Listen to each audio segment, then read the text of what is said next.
Ah, Myriam, t'es arrivée sur le live. Nickel. Enfin, là...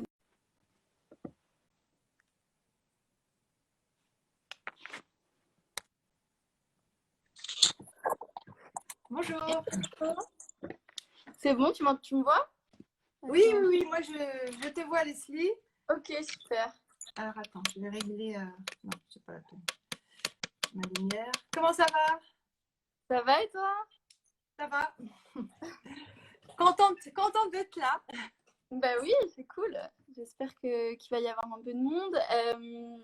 Ce que je te propose, le temps que les gens arrivent un peu, tu peux te présenter, je me présenterai ensuite rapidement. D'accord. Ok, donc c'est moi qui commence? Vas-y, je t'écoute. D'accord. Bien.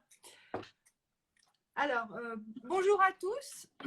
Bonsoir plutôt. Donc, je m'appelle Myriam Draman et je réponds à l'invitation de Leslie de Capitaine Study pour vous répondre à nouveau, moi aussi, à toutes les questions que vous vous posez sur le projet de formation motivée. Alors, je suis conseillère d'orientation scolaire, ça vous l'avez compris. Depuis 2 ans maintenant, j'exerce à Istanbul et en visioconférence à travers le monde entier. Et sinon, dans une première vie, j'étais professeure de physique-chimie. Voilà, donc je connais bien le monde du lycée, je connais bien le lycée, le monde de l'éducation nationale aussi. Voilà. Ok, trop cool. Voilà. Bah, pour me présenter très rapidement, donc moi je m'appelle Leslie Lacroix, j'ai créé la plateforme Capitaine Study, qui est une plateforme d'avis vérifiés sur les écoles privées du supérieur. Donc c'est dans le thème voilà, de l'orientation. Pour l'instant, on est uniquement sur les écoles privées, mais on aimerait bien aller sur le public ensuite. Et donc je pensais que ce serait intéressant, comme on reçoit pas mal de questions sur Parcoursup et notamment sur le projet de formation motivée, d'inviter Myriam sur ce live pour qu'on réponde un peu aux questions. Voilà.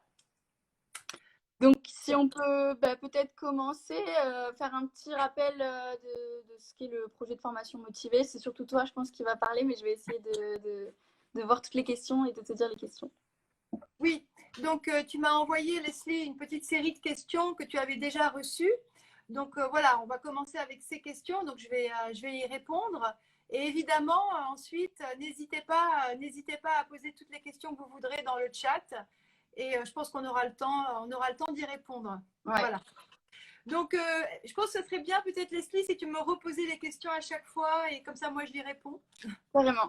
Carrément. Bah, la première question, c'était déjà faire un petit rappel sur ce qu'est le projet de formation motivée, à quoi il sert, dans quel cadre, même si c'est Parcoursup. D'accord. Mais Ok. Bon, alors, quand on entend projet de formation motivé, il y a 3 mots. Il y a projet, il y a formation, il y a motivé. En fait, c'est un nom assez complexe, mais pour dire tout simplement que c'est une mini lettre de motivation où vous allez devoir motiver votre projet.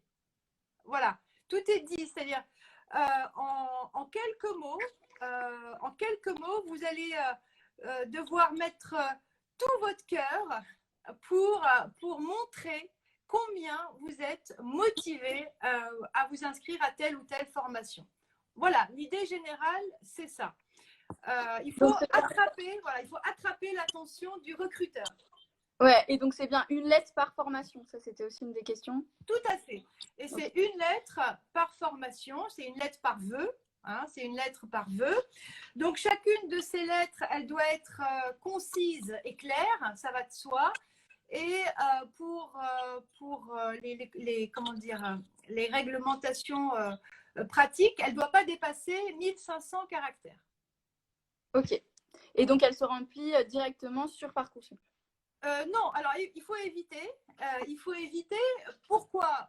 Déjà, ce qui est mieux, c'est d'y réfléchir sur un document Word classique. Donc, en plus, comme vous allez avoir à écrire beaucoup de lettres de motivation, autant avoir un grand dossier avec vos lettres de motivation par formation, hein, avec des noms bien précis. Donc, non, l'idéal, c'est de l'écrire sur Word. Euh, Pourquoi? Parce qu'on ne sait jamais. Il ne faut surtout pas l'écrire directement sur Parcoursup. Il peut y avoir des bugs. Vous voyez ce que je veux dire? On peut perdre tout ce qu'on a écrit. Non, non, non. On prend le temps tranquillement d'écrire ces lettres sur Word. Et d'ailleurs, vaut mieux les écrire en avance, laisser décanter tout ça. La première version, elle n'est jamais idéale, parfaite. Il faut y revenir, il faut la travailler. Il faut vraiment laisser le temps faire son œuvre pour qu'à la fin, il reste l'essentiel le plus important. Donc vraiment, là, les élèves, vous avez un mois devant vous, un peu moins maintenant. Il faut commencer dès maintenant pour avoir le temps comme ça d'y revenir chaque jour, chaque semaine, de l'améliorer à chaque fois. Okay. Voilà, donc pas sur Parcoursup directement, non, je ne conseille vraiment pas. Sur Word, et après on fait un copier-coller sur Parcoursup. Ok, top. Alors, donc, tout à l'heure, tu y as répondu, donc c'est 1500 mots, tu m'as dit? 1500. Alors, 1500 caractères, espace compris. Ok. C'est très court, hein. Pour en avoir fait encore une avec un élève cet après-midi, c'est tellement court, il doit y rester que la substantifique moelle, l'essentiel. Okay. En gros, c'est 240 mots, donc ça va très vite. Ah oui, ok, très bien. Est-ce que tu aurais des conseils que tu donnes souvent aux personnes que tu accompagnes à nous donner, par exemple, tes 5 meilleurs conseils pour réussir une lettre de motivation, finalement, en tout cas le projet de formation? Oui, alors, ça tombe très bien parce que, voilà, en ce moment, j'accompagne pas mal d'élèves à ce travail, à la rédaction des projets de formation motivés. Donc, je leur donne souvent des conseils. Donc, aujourd'hui, j'ai récapitulé mes conseils et j'ai retenu les 5 plus importants que je vais donner à tous ceux qui nous écoutent. Alors, le premier conseil, c'est d'avoir d'abord rempli la rubrique activités et centres d'intérêt. Alors, ça, c'est une rubrique qu'il y a sur Parcoursup dans laquelle l'élève est censé expliquer toutes ses différentes expériences professionnelles, ses stages. Il est censé aussi expliquer ou raconter, en tout cas, son engagement citoyen. Est-ce qu'il participe à des associations? Est-ce qu'il fait du bénévolat? Voilà, donc il y a 4 rubriques. Hein, il y a 4 rubriques. Donc, expérience professionnelle, engagement citoyen, des expériences d'encadrement ou d'animation. Voilà, est-ce que l'élève, par exemple, a son BAFA? Hein, est-ce qu'il a animé des colonies de vacances? Est-ce qu'il a travaillé dans des centres aérés? Donc, voilà, c'est ça les expériences d'encadrement ou d'animation. Est-ce qu'il a fait du scoutisme? S'il a fait du scoutisme, il a une expérience d'encadrement. Hein, il a encadré des groupes. Voilà, donc ça c'est la 3e rubrique. Et la 4e rubrique, c'est son ouverture d'esprit, son ouverture sur le monde, c'est-à-dire les langues étrangères qu'il parle.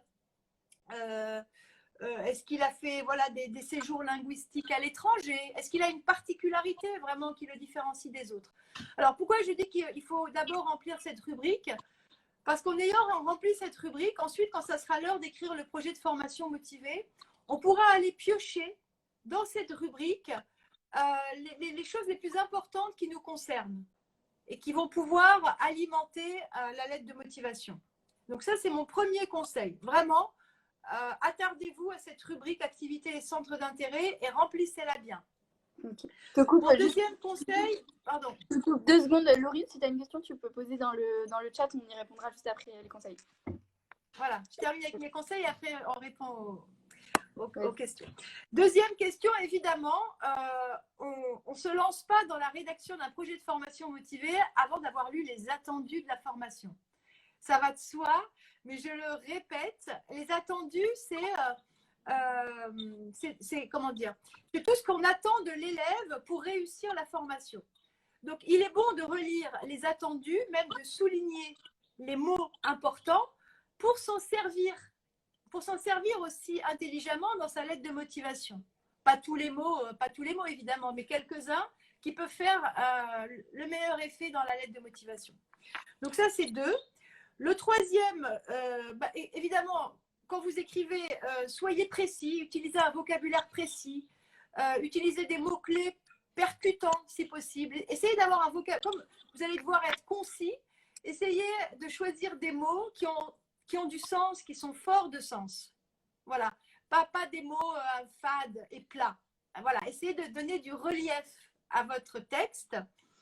Quatrième conseil, faites des phrases courtes et utilisez le présent. Hein. Inutile de s'embarquer dans de l'imparfait, du passé simple et compliqué. Voilà, vraiment, présent, phrase courte, avec des mots-clés percutants.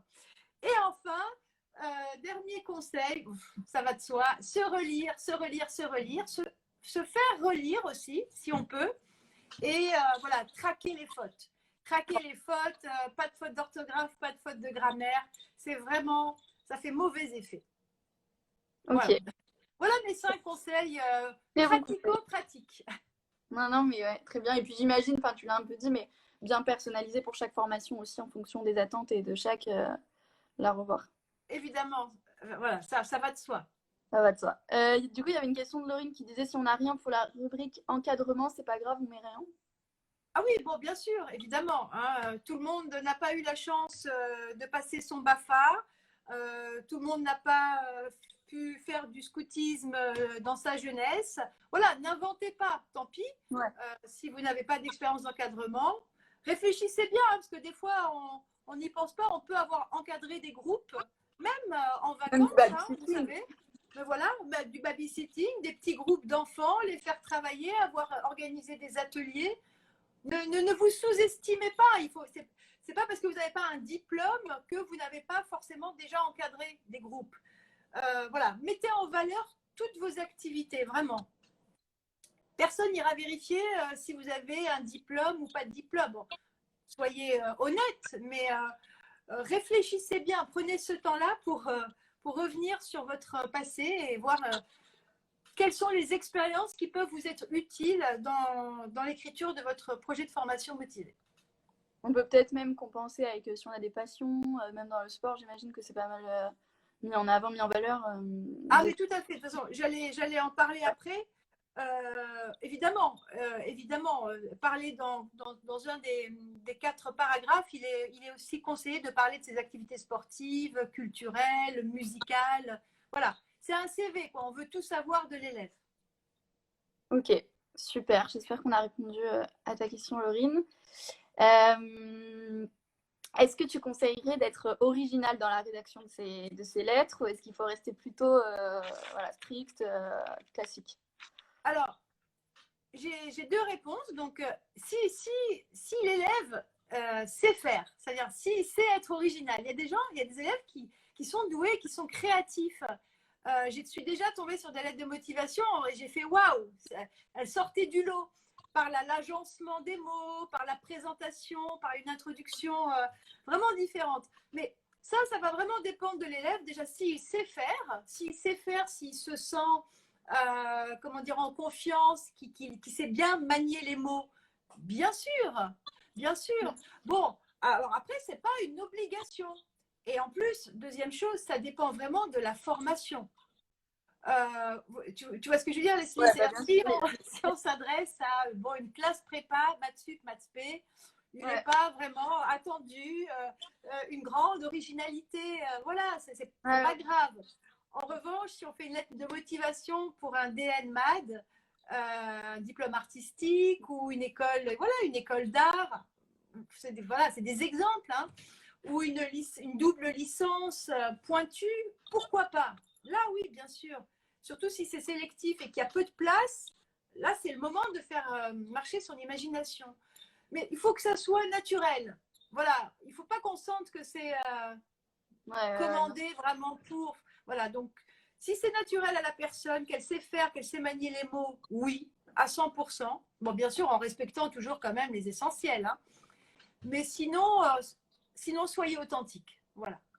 D'ailleurs, ça j'ai une question qui me vient. C'est forcément sous forme de lettres. On peut pas joindre d'autres documents sur. Non.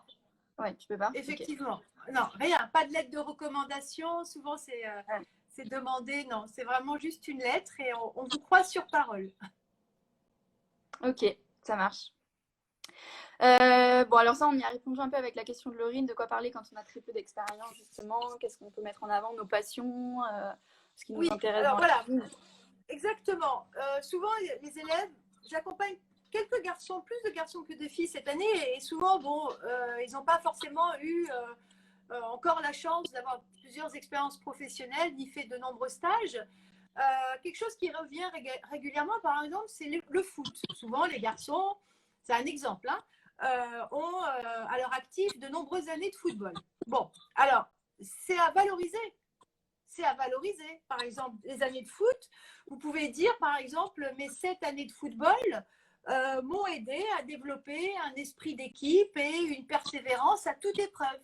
Voilà, esprit d'équipe, persévérance, voilà des qualités, des compétences appréciées. Vous voyez? Donc, c'est pas, ne vous dites pas, oh, je fais que du foot, ça sert à rien. Non, le foot, ça transporte, ça transmet des valeurs. Donc, utilisez les valeurs transmises par vos activités sportives. Voilà, soyez malin, allez chercher des mots clés qui se rapportent à vos activités sportives. Par exemple, si vous avez fait un stage, dites par exemple en une phrase, ce stage m'a appris à, ou ce stage m'a fait réaliser que. Même vos stages de troisième, en général, tout le monde a fait un stage en troisième, essayez de le valoriser en une phrase. Il vous a bien appris quelque chose, votre stage. Vous voyez ce que je veux dire? Par rapport à la formation que vous visez, à vous de dire ce qui vous a appris, ce que vous avez réalisé grâce à ce stage. Ça, c'est un exemple. Par exemple, j'ai un élève qui a fait beaucoup de scoutisme, 10 ans de scoutisme. Bon, lui, par exemple, ça lui a appris quoi, le scoutisme? Ben, ça lui a appris le dépassement de soi, ça lui a appris le goût de l'action, le goût du leadership. Bon, évidemment, tout le monde ne fait pas du scoutisme, mais voilà. Utilisez vos activités sportives, citoyennes, bénévoles, vos stages pour faire apparaître une valeur, deux valeurs, des compétences que vous avez acquises. Voilà, c'est ça que je voulais dire. Tout peut servir, tout est utile. Ok, non, mais très bien, bien sûr, ouais. Ok, super. Ben, on a pas mal de questions au final auxquelles on a répondu, mais comment conclure sa lettre? Est-ce qu'il y a des formules de politesse, alors j'imagine que oui, mais à employer plus que d'autres? Est-ce que tu as des conseils pour plus la mise en forme même de la lettre, peut-être même concrète, tu vois, oui. Au niveau de la mise en page, par exemple. Voilà. Tu sais, Leslie, juste avant de venir à cette partie qui est plus pratique, pratico-pratique, je voudrais encore une question de fond, développer une question de fond sur le contenu et après on finira avec les détails pratiques. Vas-y, d'accord? vas-y. C'est-à-dire que cette lettre de motivation, chers élèves, vous devez la concevoir en 3 parties. J'ai oublié de le dire quand même. C'est un peu comme, voilà, bon, c'est pas une argumentation, mais en gros, une intro, ça va de soi, une intro directe et accrocheuse, c'est-à-dire en une phrase.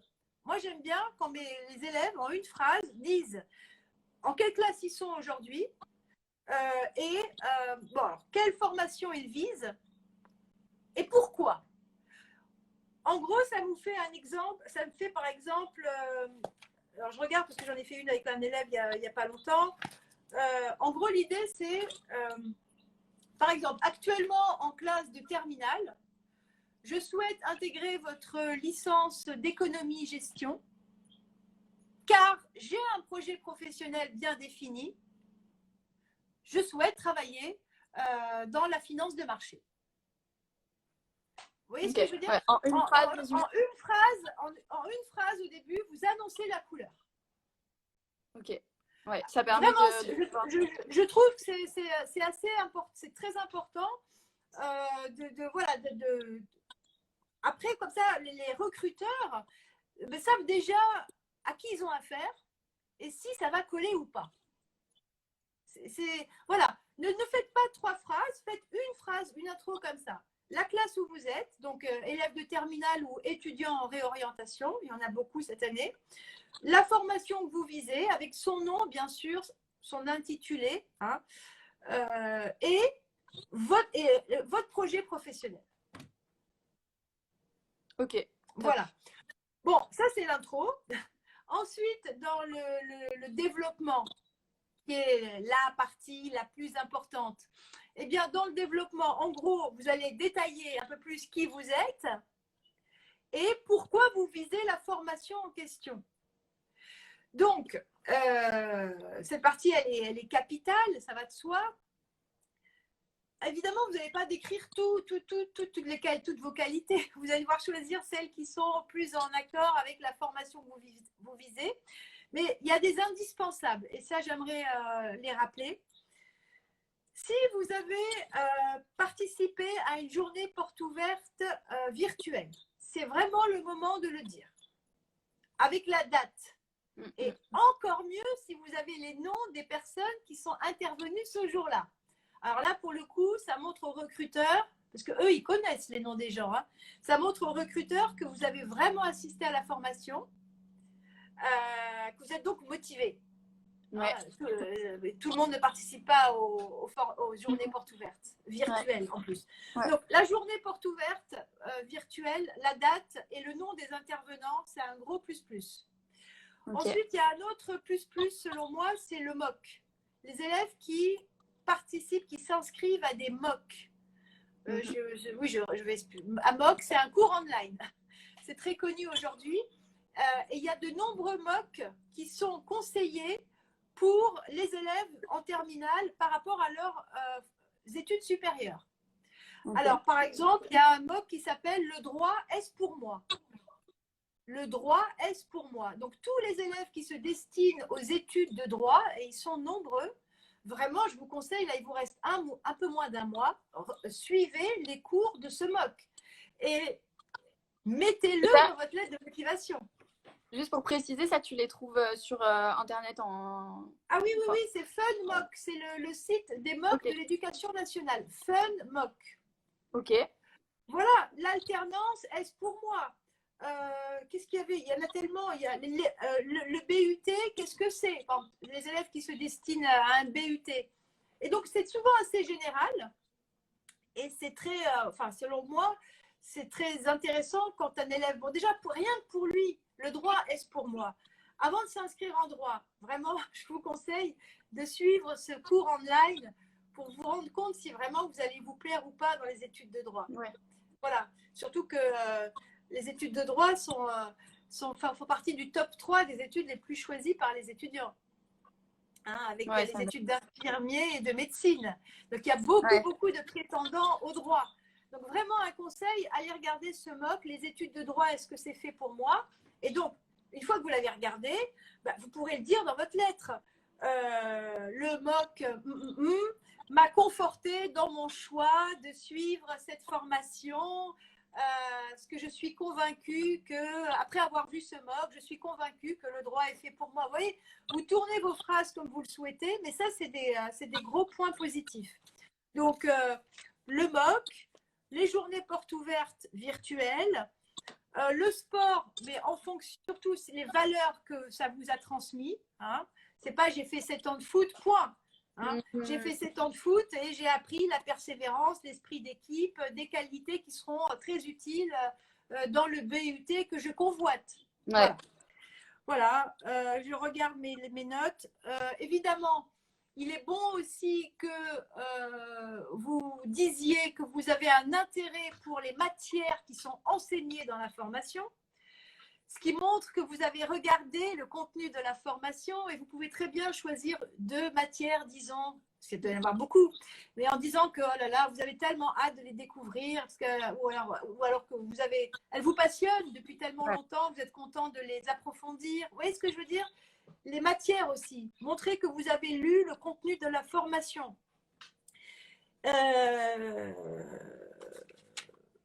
Voilà, je crois que j'ai dit l'essentiel. J'ai dit l'essentiel, il me semble. Ok, top. On avait 2 questions. Alors, il y a une question qui est sur… Je ne sais pas laquelle est arrivée en premier, désolée, mais quelles sont les qualités à appuyer pour les classes prépa MP? Si tu vas, c'est précis. Oui, maths physique, hein, j'imagine. MP, maths physique, MPSI. Les qualités, donc les qualités. Euh, donc, comme c'est une formation extrêmement exigeante, bon, vous êtes un bourreau de travail. Vous êtes prêt à sacrifier votre vie pendant 2 ans, voire 3 ans pour atteindre votre objectif. Sacrifier votre vie sociale, je voulais dire, hein, parce que la prépa, c'est 2 ans, voire 3 ans d'études intensives. Donc, il est bon de le rappeler, de montrer que vous êtes conscient de ce qui vous attend, hein, parce que c'est quand même un sacrifice que vous allez faire. Donc, un bourreau de travail, bon, le dire comme ça ou autrement, en tout cas, vous êtes acharné, un acharné de travail, vous ne reculez pas devant les devoirs, les exercices, que vous êtes prêt à sacrifier vos week-ends, vos vacances pour atteindre votre objectif, que vous êtes très motivé, hein, que vous avez un projet bien défini, que vous savez que pour y arriver, vous devez passer par ces années de prépa. Je dirais aussi, bien sûr, un mental fort, une famille présente qui va vous épauler parce que vous savez que ces 2 ans vont être difficiles, donc il faut que vous soyez soutenu. Donc un mental fort, et puis qu'est-ce que je dirais d'autre pour la prépa? Ambitieux. Si on choisit la prépa, souvent quand même, c'est qu'on est ambitieux. On voit loin, on sait qu'on va souffrir pendant 2-3 ans, mais parce qu'on a un projet. Et pour l'atteindre, voilà, on est prêt à sacrifier 2-3 ans de sa vie. Donc l'ambition. Ouais. C'est pas un mauvais mot, hein, c'est beau l'ambition. Ouais, non, bien sûr. Top. Voilà. Ok. Qu'est-ce qu'on avait d'autre? Peut-on parler d'une passion pour les jeux vidéo et d'éventuelles compétences développées à travers ces jeux? Oui, tout à fait. J'ai un élève en ce moment, peut-être qu'il est là, je ne sais pas, que je suis et qui est passionné de jeux vidéo et qui veut plus tard créer sa boîte, créer son entreprise pour créer des jeux vidéo. Donc, vous voyez, je ne sais pas qui a posé cette question, mais c'est aujourd'hui, vous êtes de plus en plus nombreux à aimer beaucoup les jeux vidéo. Donc, bien sûr qu'il faut le dire, surtout si ça a un lien direct avec la formation que vous visez. Si vous visez la prépa, c'est peut-être pas la peine de le dire, d'accord? Mais si vous visez une formation qui a un rapport avec les jeux vidéo, bien sûr qu'il faut le dire, et il faut le dire que c'est une passion depuis 10 ans, que vous voulez en faire votre métier, que vous voulez un métier, qui soit aussi une passion, parce que souvent les jeux vidéo, c'est une passion chez les jeunes, c'est une passion débordante. Donc, dites que vous voulez un métier qui soit aussi une passion. Pour vous, vous n'aurez pas l'impression de travailler, vous aurez l'impression pas de vous amuser quand même, mais vous ne verrez pas le temps passer tellement vous aimez ce que vous faites. Donc oui, bien sûr, le dire et le tourner à votre avantage. Ok, super. Prochaine question. Est-ce qu'on doit mettre les spécialités qu'on suit en terminale générale? Alors, ça dépend de la place qui reste dans la lettre de motivation. J'avais un élève cet après-midi, on l'a enlevé. Il avait mis ses spécialités. On a dû les enlever parce qu'il n'y avait plus assez de place. Donc, je lui ai dit, écoute, tu enlèves tes spécialités de ta lettre de motivation. De toute manière, le jury, enfin, voilà, le conseil qui va recruter les élèves ira voir ton dossier. Et c'est pas la peine de les. Si tu veux remplir le vide, oui. Mais si vous êtes ric-rac en termes de caractère, non, c'est pas une obligation. Voilà, actuellement en terminale, ça suffit. Hein. Gardez plutôt de la place, je trouve, pour des qualités, pour des compétences à écrire, pour quelque chose de plus qui a plus de valeur. Oui, c'est ça, parce que là, c'est des infos qu'ils peuvent avoir. Exactement, ils ont le dossier sous les yeux. Ok, top. Ensuite, on met quoi dans la conclusion? Effectivement, après, on s'est arrêté à développement, je crois, non? Oui, c'est vrai. Très bien, il y en a qui suivent. Bon, alors, la conclusion, c'est une conclusion concise, en fait. C'est plutôt, je dirais, il n'y a pas de règles en soi, mais en gros, c'est rappeler combien vous avez hâte de rejoindre la formation rappeler 2-3 adjectifs dans la conclusion. Voilà, travailleur, investi, persévérant. J'ai vraiment hâte de rejoindre les bancs de votre formation pour acquérir toutes les compétences dont j'aurai besoin pour atteindre mon objectif. Enfin, je ne sais pas, c'est une phrase comme ça, mais en gros, c'est une synthèse. La conclusion, c'est une phrase qui vient, voilà, qui vient mettre un point final à votre argumentaire. Et vous pouvez bien sûr finir avec une petite formule de politesse, là encore, si vous avez de la place. Hein, un bien sincèrement, ça marche. Hein. Bien sincèrement, virgule. Bien sûr, si vous voulez remplir le vide dans l'attente de vous lire, non, pas dans l'attente de vous lire, ils vont pas. Mais bien sincèrement, ça marche très bien. Voilà. Et si vous avez de la place, oui, veuillez recevoir, madame, monsieur, mes salutations distinguées, par exemple, ou mes sincères salutations. Voilà, ça va dépendre de si vous avez de la place ou pas. Ok. Ok, ça marche. Qu'est-ce qu'on avait? Comment peut-on mettre en évidence le fait d'être parti loin de sa famille? Oui, je vois l'élève en question que je connais, Marius. Bonjour Marius. Mais c'est, en plus, je connais son parcours. Mais c'est vraiment à mettre en évidence. C'est très courageux. C'est très courageux d'être parti loin de sa famille pour étudier parce qu'il voulait une formation en particulier qu'il n'y avait pas là où il vivait. Donc déjà, il s'est donné les moyens de partir. Il est ambitieux, ce jeune homme. Donc c'est tout à son honneur. Bien sûr qu'il faut le mettre en évidence, il faut le dire. Il n'y avait pas de la formation que je convoitais là où je vivais. Je suis donc partie loin de ma famille car j'ai un projet professionnel bien défini et j'ai voulu mettre toutes les chances de mon côté pour l'atteindre. Donc, bien sûr qu'il faut le mettre en évidence. Ouais, ça a beaucoup de valeur. Ça montre déjà le côté autonome de l'élève en terminale. Ça montre qu'il est autonome, il est responsable, il voit loin. La maturité, oui. Il est mûr, tout à fait. Ok, super. Bah là, si je reprends mes questions, comme je crois qu'on a répondu à tout ce qu'on avait. Si je reprends mes questions, il y avait juste enfin, j'avais mis une dernière question sur le timing un petit peu. Quelles seraient tes recommandations là pour être dans les temps? Jusqu'à quand on peut remplir? Peut-être juste le rappeler. Et voilà, s'il y a un petit planning d'organisation à mettre en place. Donc là, aujourd'hui, on est le 14 mars. Ça veut dire qu'il vous reste grosso modo… Alors, la date limite, mais ils le savent tous quand même, c'est le 8 avril. Ouais. C'est le 8 avril. Donc, ça veut dire quoi? Grosso modo, il vous reste 1, 2, 3, 4, un peu moins de 4 semaines. Il vous reste un peu moins de 4 semaines. Ça va. Vous avez le temps de bien faire ce travail. Surtout si vous commencez à vous y prendre dès ce soir ou en tout cas dès demain. N'attendez pas, alors mon conseil, n'attendez pas la dernière semaine pour écrire ces lettres de motivation. Parce que comme je l'ai dit en introduction, plus vous les écrirez tôt et plus vous les laisserez décanter, plus vous allez pouvoir y revenir souvent dessus, les améliorer, voir des tournures qui finalement ne vous plaisent plus aujourd'hui. C'est très bénéfique. Voilà, n'écrivez jamais au dernier moment. Pourquoi pas les faire lire à vos camarades, à vos proches, prendre des informations autour de vous, prendre des avis. C'est très important comme exercice. Donc, voilà, anticipez. Voilà, anticipez. Commencez le plus tôt possible. Surtout, en plus, vous avez 10 à écrire en moyenne. S'ils ont 10 vœux, les élèves en général, il y a 10 lettres de motivation.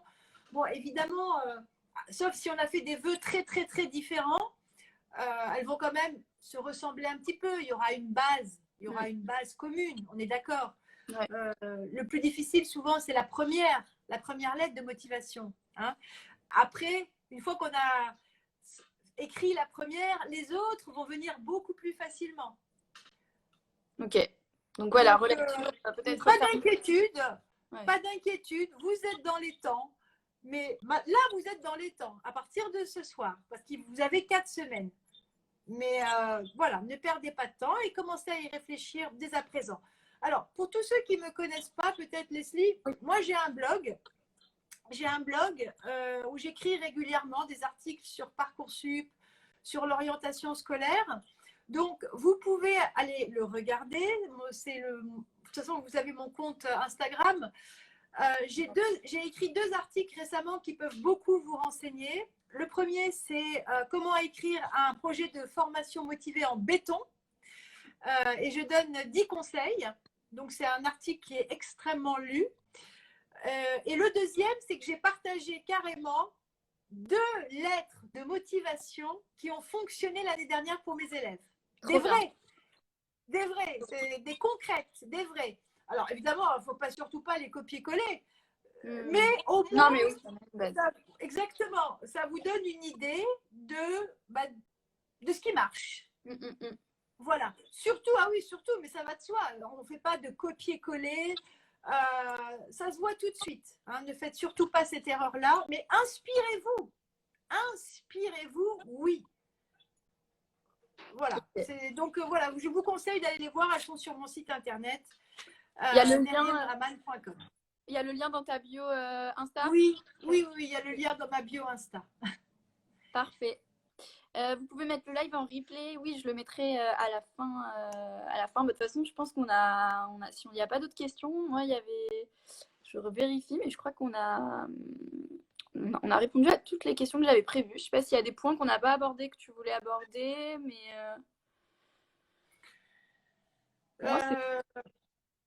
Non, oui, voilà. Qu'est-ce que je pourrais dire pour conclure? Je réfléchis, sauf s'il y a une dernière question qui apparaît. Ouais. Qu'est-ce que je pourrais dire pour conclure? Je réfléchis. Bah déjà que tu es disponible si. Ah oui, ça, oui. Aller un peu plus loin. Évidemment, je suis disponible pour répondre aux questions. Beaucoup le savent d'ailleurs en message privé, en dessous de mes posts. Ah oui, si ça vous intéresse, si vraiment malgré tout ce qu'on vous a dit ce soir, enfin voilà, tout ce que je vous ai dit ce soir sur le projet de formation motivée, vous vous sentez malgré tout incapable de vous lancer, ça vous fait trop peur, sachez, voilà, si ça vous intéresse, j'organise des packages de rédaction, enfin j'accompagne les élèves à rédiger leur projet de formation motivée, voilà. Pour 3 projets de formation motivés, on organise 3 séances en visioconférence et on travaille ensemble à la rédaction des projets de formation motivés. Voilà.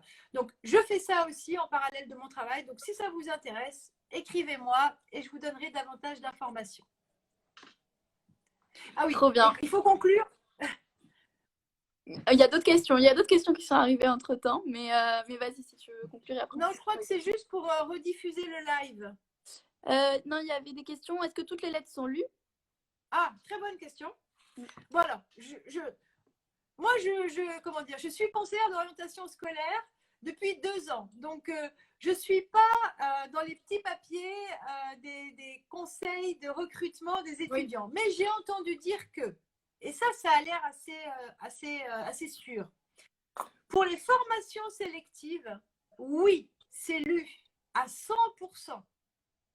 C'est-à-dire qu'il faut absolument soigner vos lettres de motivation pour les BTS, les BUT, tout ce qui est sélectif, les classes prépa, les écoles spécialisées, les doubles licences. Dès que c'est sélectif, dès qu'il n'y a pas beaucoup de place et qu'il y a beaucoup d'étudiants, et oui,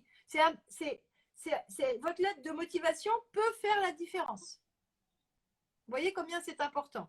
Bon, en revanche, pour les facs, pour les licences non sélectives, vous êtes, par exemple, vous vivez à Toulouse, vous inscrivez en licence, je ne sais pas moi, LEA à Toulouse, LEA, langue étrangère appliquée, c'est bien ça, hein, LEA, oui. Ouais. C'est une licence qui n'est pas sélective. Non, alors, la lettre de motivation, elle ne sera pas lue. Voilà, elle ne sera pas lue. Ça, j'en suis mais sûre à 100%.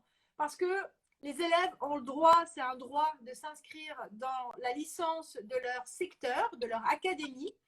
Donc, il n'y aura pas si vous voulez, de sélection sur l'aide de motivation. Voilà. Il n'empêche qu'il faut quand même que vous joigniez une lettre de motivation à votre vœu. Bon, donc vous faites un copier-coller rapidement d'une de vos lettres, vous changez juste l'entête et c'est tout. Voilà. il faut en écrire une, mais elle ne sera pas lue. Voilà. Quand la formation n'est pas sélective, la lettre de motivation, elle n'est pas lue. C'est ce que j'ai entendu dire. D'accord? Voilà. Ouais. Et ce qui paraît un peu logique aussi. Oui, voilà, ça va de soi. Hein. Peut-on reprendre une même lettre de motivation pour les sous-vœux? Merci infiniment. Par exemple, une classe prépa à Toulouse, à Lyon, à Paris, j'imagine. Hein. C'est ça. Alors, je ne sais pas si elle peut répondre pour qu'on soit sûr. Mais je pense que oui. Je pense que ouais, c'est ça. Oui, bien sûr que oui. Bien sûr que oui. Vous demandez une classe prépa de maths physique, comme tout à l'heure on avait l'exemple. Donc vous demandez cette classe prépa à Paris, à Lyon, à Nantes, à Toulouse. Évidemment, vous allez juste changer au début. Je souhaite intégrer votre prépa MPSI, bon elle s'appellera pareil, mais au lycée, et vous mettez le nom du lycée, à Toulouse. Au lycée, à Lyon. Voilà, vous changez juste le nom de l'établissement. Bien sûr que c'est la même lettre. On ne va pas non plus. Voilà, c'est pas la peine de faire plusieurs lettres différentes. En plus, vous savez, hein, chaque formation ne lit pas, chaque formation n'est pas au courant de là où vous postulez ailleurs. Ok. Ils n'ont pas connaissance des autres. Okay. Pas du tout. Aucune connaissance. Donc, si c'est la même formation, si c'est la même prépa, ben non, c'est pas la peine de changer. Vous changez juste l'en-tête, le nom de l'établissement. Voilà, okay. Sarah. Je vois que c'est Sarah qui a posé la question. Ouais, elle a dit oui exactement, donc c'était bien ça. Pour la rediffusion du live, oui, je vais le mettre juste après en rediff. Et donc, je pense que ce sera la dernière question, sauf si on a d'autres qui arrivent. Mais PASS, c'est une licence très demandée, mais qui n'est pas marquée sélective sur Parcoursup. Du coup, pour cette formation aussi, les lettres seront lues? Bonne question. Alors là, bonne question. Là, j'avoue mon ignorance, mais je vais, parce que je ne voudrais pas induire les élèves en erreur. Non, alors moi, pour les études de médecine, je ferai une exception. Ça reste quand même sélectif parce que voilà, il y a plus de demandes. Il y a plus de demandes que de places. Hein. Je rappelle que la licence, voilà, le PASS était deuxième sur le podium l'année dernière en termes de demandes d'élèves, de candidatures. Donc non, là pour le PASS, je soignerai ma lettre de motivation. Ok, parfait. Et il y avait quand même une dernière question. Est-ce que les écoles avec des concours regardent aussi les lettres de motivation? Ah oui, bien sûr. Ouais. Ouh là là, c'est sélectif. Ouais. Dès que c'est sélectif, dès qu'il y a un concours, dès qu'il y a un entretien de motivation, les écoles, surtout les écoles, regardent les lettres de motivation. Ok, bah écoute, je pense qu'on a abordé un peu tous les thèmes. C'est cool, on a eu pas mal de questions, pas mal de réactions. Donc déjà merci à toi d'avoir intervenu, d'avoir accepté mon invitation. Et puis si vous avez d'autres questions, n'hésitez pas à contacter Myriam du coup sur Instagram ou via le site peut-être, je sais pas. Sur ton site. Voilà, et puis comme on avait dit, on voulait peut-être faire un live aussi sur les spécialités. Ça pourrait être intéressant peut-être plus tard sur le choix des spécialités, tu sais. Ah, le choix des spécialités en seconde? Ouais, comme on s'était dit. Oui, c'est vrai. Ça pourrait être pas mal. Alors, donc, il faudrait le faire assez vite parce que c'est en ce moment. Enfin, c'est en ce moment, ils ont commencé à faire leur premier choix, leur première sélection. Si tu veux, on en reparlera, Leslie, parce que là, je pense que nous avons que des terminales. Oui, c'est ça, c'est pas la même chose. Qui ne sont plus concernés, mais nous, bien sûr, on peut continuer notre collaboration. Trop cool. Bah écoute, tu as un message de Zora, merci beaucoup pour tous vos conseils. Bon, bah, tant mieux. Super. Tant mieux. Écoutez, voilà. Bonne soirée à tous. Merci beaucoup d'avoir été là. Et puis, je mets le live en replay. N'hésitez pas à envoyer si vous avez des questions à Myriam. Merci Leslie pour l'initiative. Merci à toi. À plus tard. Au revoir. Bonne soirée. Au revoir. Merci.